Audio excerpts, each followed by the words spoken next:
Voilà, on va prendre la question plutôt d'Éric Izam et puis ce sera Oscar Mbal. Une question, s'il vous plaît. Merci, Excellence, pour la parole. Monsieur le ministre de l'Économie, vous avez reconnu la souffrance de nos populations au niveau de la partie orientale, le nord et le sud Kivu.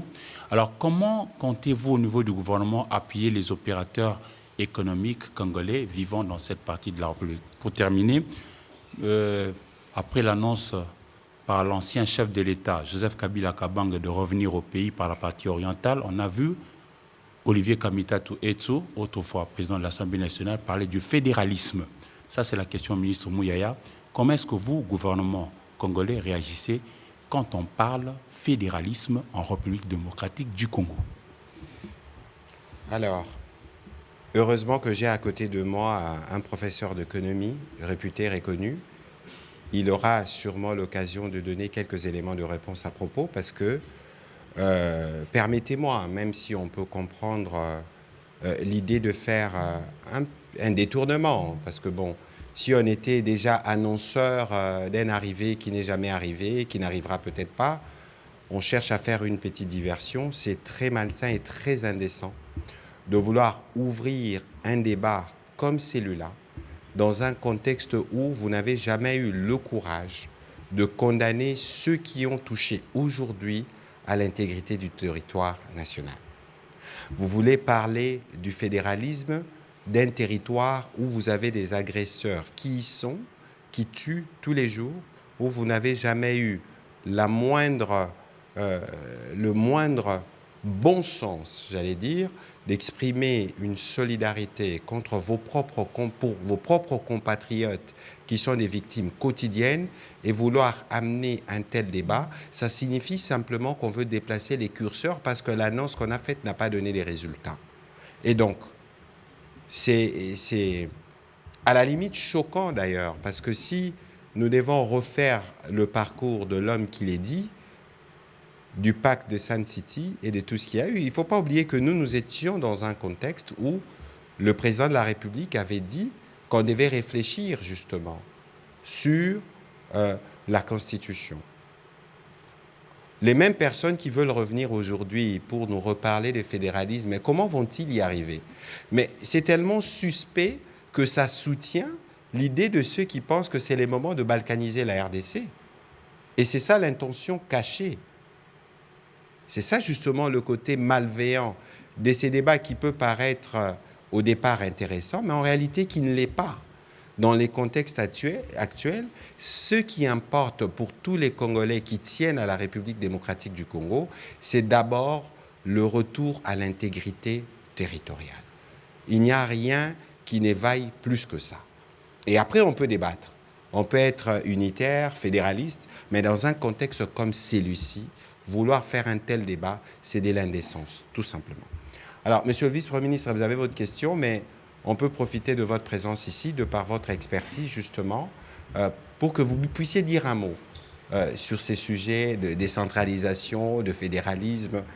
Peut-être que vous allez nous aider à mieux éclairer les compatriotes qui nous suivent sur ces sujets. Bien, je vais peut-être, mais peut-être pour assurer notre ami par rapport à la première question que vous m'avez posée. Oui, le gouvernement est conscient parce qu'il y a, vous savez, les banques sont fermées, il y a des entreprises qui opèrent dans ces zones, donc qui commencent à avoir des difficultés pour importer des matières premières et continuer à travailler. Nous avons eu des échanges qui vont se poursuivre. J'ai personnellement invité un certain nombre d'entreprises qui ont des opérations dans ces zones pour le 24 avril, pour une réunion avec la FEC et le ministère de l'Économie, de manière à trouver les voies et moyens de faciliter la continuation de leurs opérations économiques dans le cadre restreint des opérations bancaires, pas seulement des opérations bancaires, mais il y a plein d'autres problèmes qui se posent pour des entreprises basées à Goma, basées à Bukavu, qui doivent importer des marchandises ou des matières premières de l'extérieur afin de continuer à fonctionner. Parce que, pour revenir à la question d'emploi qui a été posée, si ces entreprises fermaient, ce seraient d'autres Congolais qui vont se retrouver au chômage, et nous voulons bien éviter cela. Alors, pour parler de... Bon, enfin, je crois que le moment est un peu suspect de parler de fédéralisme, alors que la bataille qui vaut la peine pour le moment, c'est la bataille de la restauration de l'intégrité du territoire national.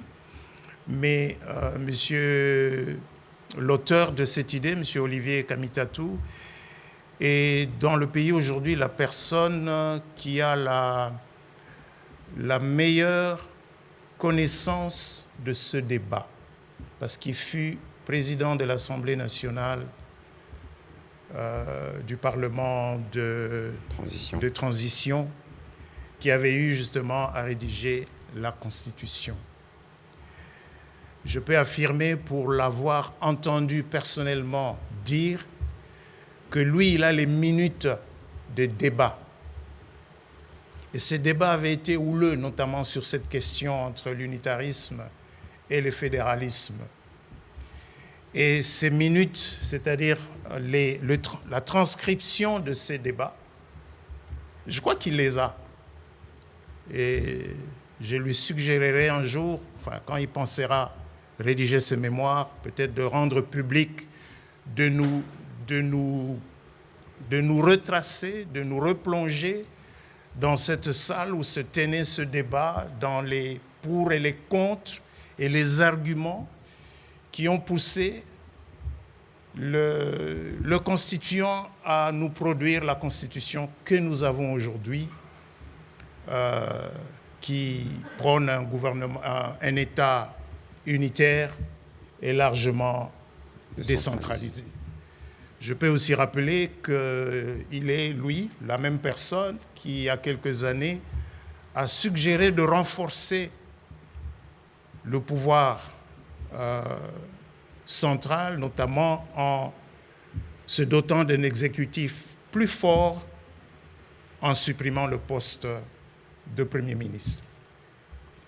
Mais pour revenir à la question, je crois que, Monsieur le ministre, vous avez bien fait de dire que ce n'est pas le moment d'avoir ce débat. Ce débat, nous pourrons peut-être l'avoir un jour, qui sait. Nous l'avons déjà eu dans le passé, on l'a eu en 60, on l'a eu un peu plus tard, et on l'a eu à Sun City, et on l'a achevé ici au Palais du Peuple. Et ça a produit la Constitution de février 2006. En réalité, prenons l'état de siège, qui est aujourd'hui un régime d'exception qui s'applique à l'Ituri et à la province du Nord Kivu et qui pousse le gouvernement à, parce que c'est la Constitution qui l'impose, tous les 15 jours, de redemander au Parlement de proroger cet état de siège. Mais l'état de siège a permis, en fait, au pouvoir central d'avoir une mainmise directe sur des régions qui sont menacées, sur des régions sur lesquelles il y a une ingérence extérieure. C'est dans ça qu'on est. Maintenant, aller vers un régime, un État fédéral avec un Congo oriental, c'est bien ça? Un Congo oriental, parce qu'après, il va encore falloir décider sur quelle ligne on va diviser les États fédérés. Et puis, on va encore avoir un débat sur est-ce que c'est des États fédérés ou c'est des États confédérés. Non. Aujourd'hui, retrouvons d'abord l'intégrité du territoire national. De la même manière, comme je l'ai dit tout à l'heure, que le gouvernement a fait fort et le chef de l'État n'a pas flanché pour faire respecter la souveraineté monétaire. Les gens ont dit oui, si vous n'ouvrez pas les banques, c'est le franc rwandais qui va circuler et ces zones risquent de nous échapper. Dans ce pays, on a déjà connu 2 zones monétaires. Il y avait la zone monétaire de Kasaï qui n'acceptaient pas le nouveau Zaïre, qui continuaient à utiliser les anciens Zaïre, et l'autre zone. Et puis un jour, les deux zones ont été réunifiées et nous sommes restés un seul pays, un pays uni. Il en sera de même.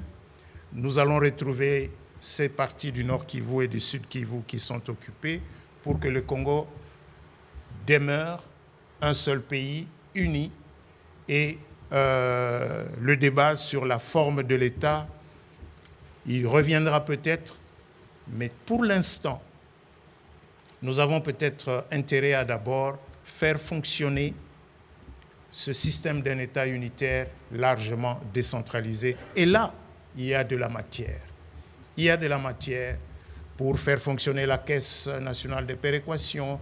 Il y a de la matière pour une vraie déconcentration, une vraie décentralisation des compétences que la Constitution reconnaît aux provinces. Mais il y a aussi de la matière dans la culture politique. Parce que déjà aujourd'hui, avec les entités provinciales, pas plus tard qu'il y a quelques jours, notre collègue, Madame la ministre d'État, ministre des Affaires foncières, informe le Conseil des ministres de la situation qui prévaut dans la plupart des provinces où des gouverneurs nomment, alors qu'ils n'en ont pas le droit, des conservateurs des titres immobiliers, de leur obédience, comment je dirais, cette tendance à vouloir se fermer sur entre nous. C'est pas ça l'unité nationale. Et c'est certainement pas le moment. Voilà. Certainement pas le moment d'ouvrir ce débat. On ne va pas en dire davantage. Je crois que vous avez fait le bon rappel. On ne va pas renoncer à ce qu'on était par les passés parce qu'il faut servir le maître d'aujourd'hui. Heureusement que l'histoire existe.